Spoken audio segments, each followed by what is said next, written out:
समय, जिसे हम एक बार में एक ही बार देख सकते हैं, न तो इसे रोका जा सकता है और न ही यह दो इकाइयों में बांटकर परस्पर चल सकता है। लेकिन कुछ बुद्धिजीवी ये मानते हैं कि समय को रोका नहीं जा सकता, लेकिन समय को बदला जरूर जा सकता है। टाइम ट्रेवल यानी किसी व्यक्ति या जीव के अपने वर्तमान समय से भूतकाल या भूतकाल से भविष्य में एक विशेष युक्ति से यात्रा करना। समय यात्रा की यह संभावना हमारे दिमाग में कई कल्पनाओं को जन्म देती है और इसी के चलते कई सालों से टाइम ट्रेवल लोगों के बीच एक लोकप्रिय और सबसे पसंदीदा विषय रहा है। टाइम ट्रेवल और उससे जुड़ी घटनाओं को फिल्म और उपन्यासों में बहुत ही रचनात्मक और रोचक तरीके से पेश किया जाता रहा है, और हो भी क्यों ना, आखिर यह सब्जेक्ट है ही इतना रहस्यमयी। एक सिद्धांत के अनुसार हमें समय यात्रा करने के लिए प्रकाश की गति से अंतरिक्ष में यात्रा करना पड़ेगा। इस कारण से अंतरिक्ष में हमारे लिए समय धीमा हो जाएगा। जब हम वापस पृथ्वी पर आएंगे तो पृथ्वी पर काफी समय बीत चुका होगा। इस तरह समय यात्रा संभव हो सकती है, लेकिन प्रकाश की गति से चलने वाला कोई यान अभी तक पृथ्वी पर बना ही नहीं।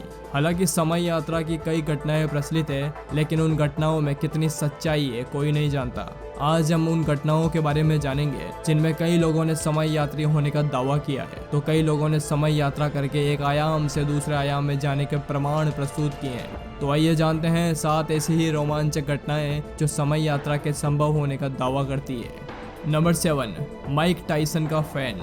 साल 1995 में उस वक्त के मशहूर बॉक्सर माइक टाइसन और पीटर मैकनीली के बीच एक मैच खेला गया। यह मैच एक सामान्य बॉक्सिंग मैच था, लेकिन जब उसकी फुटेज को ध्यान से देखा गया तब सभी को इसमें कुछ अजीब सा नजर आया। मैच की इस फुटेज में साफ दिखाई दे रहा है कि एक आदमी स्मार्टफोन जैसे किसी डिवाइस से टाइसन की तस्वीर उतार रहा है, जबकि उस वक्त काफी बड़े और एंटीना वाले फोन्स चलते थे। अब यहाँ स्मार्टफोन्स की कल्पना करना तो मुश्किल था, क्योंकि उस वक्त ऐसे छोटे और कैमरा वाले फोन्स बने ही नहीं थे। जिसके बाद इस फुटेज को जांच के लिए भेजा गया, लेकिन इसमें किसी तरह की कोई छेड़खानी नहीं पाई गई थी। तो दोस्तों, आपको क्या लगता है, क्या यह एक टाइम ट्रेवलर था? Number 6, the Chinese switch watch.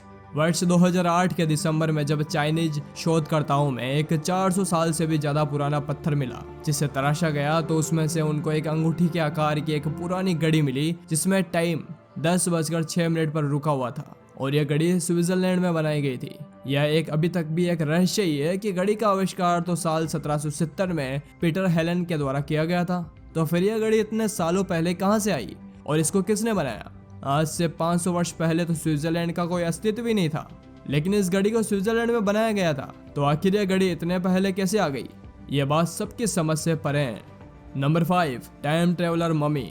Mongolia के पहाड़ों में 1500 साल पुरानी एक मम्मी मिली थी। यह कोई साधारण मम्मी नहीं थी, क्योंकि उसने अपने पैरों में लाल रंग के जूते पहने थे। इन जूतों पर सफेद कलर की पट्टी लगी थी, और यह सभी खोजों में बहुत ही महत्वपूर्ण थी, क्योंकि उस समय उन जूतों का निर्माण भी नहीं हुआ था। सबसे चौंकाने वाला सवाल यही था कि इस मम्मी के पैरों में जूते कहां से आए? क्या यह टाइम ट्रेवल का हिस्सा है?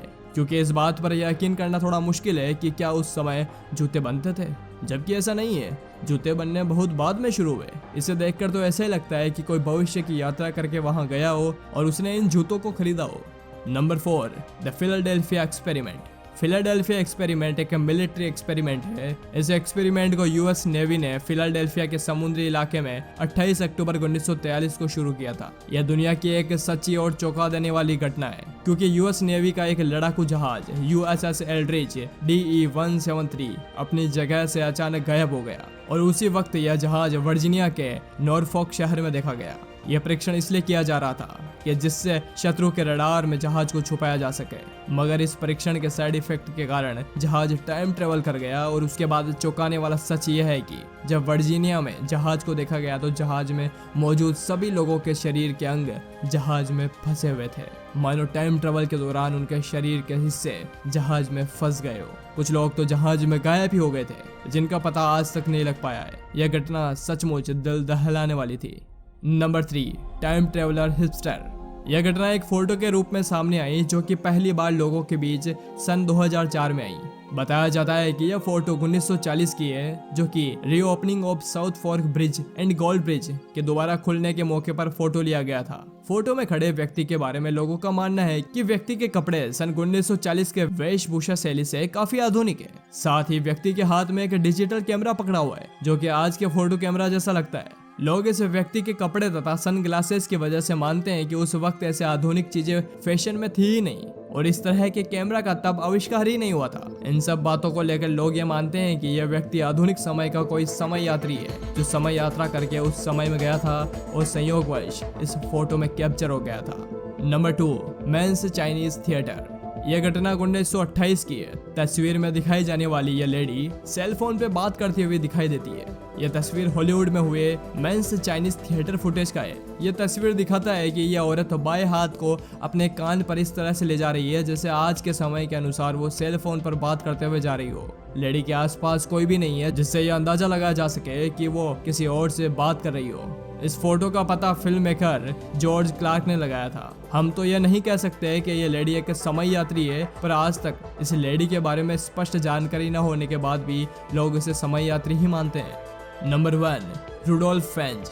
बात जून 1950 की है जब न्यूयॉर्क के एक पुलिस वाले ने एक व्यक्ति को सड़क के बीचों बीच खड़े पाया। पुलिस वाला ये समझ नहीं पा रहा था कि वो इंसान सड़क के बीच में क्यों खड़ा है। पुलिस वाला उस व्यक्ति के पास जाना चाहता था क्योंकि वो व्यक्ति कुछ उलझा हुआ लग रहा था, पर इसी बीच एक कार ने उस व्यक्ति को टक्कर मार दी और उस व्यक्ति की वही मौत हो गई। पुलिस द्वारा थोड़ी छानबीन करने पर उसके जेब से कुछ चीजें मिली जो थी पुराने जमाने के कुछ सिक्के, नोट, व्यवसायिक कार्ड जिस पर रुडोल्फ फेंज का नाम लिखा हुआ था, और एक लेटर था जो जून 1876 में भेजा गया था। इस केस की जांच करने वाले ऑफिसर ने इसके बारे में पता लगाना शुरू किया और उन्होंने पाया कि सन 1876 में एक व्यक्ति इसी नाम का लापता हुआ था और वो उस समय लगभग 29 साल का ही था। और जिस पुलिस वाले ने मौके पर देखा था जिसकी मौत हो गई थी वो व्यक्ति भी तकरीबन 29 साल का ही था। और सबसे ज्यादा चौंकाने वाली बात तो यह थी कि जिस व्यक्ति के लापता होने की रिपोर्ट लिखवाई गई थी उसकी डिटेल्स इस व्यक्ति से बिल्कुल मैच खाती थी।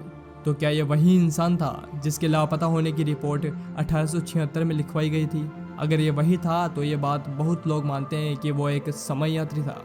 यहाँ पर हमने वो बातें आपको बताई जो कि पहले ही घटित हो चुकी थी और लोग समय की छलांग लगा रहे थे, और आज हम कह सकते हैं कि ऐसा होना संभव नहीं है। दोस्तों, अगर ऐसा नहीं है तो लोग ऐसा कैसे कर पा रहे थे? यह भी सवाल आज भी उलझा हुआ है जिसका सच आज भी नहीं जान पाए। दोस्तों, आज के इस एपिसोड में बस इतना ही। अगर वीडियो पसंद आए तो जरूर से लाइक करें और अपने हिस्ट्री चैनल को सब्सक्राइब करें और दबाएं इस बेल आइकन को ताकि आने वाली वीडियोस का अपडेट आपको मिलता रहे। धन्यवाद।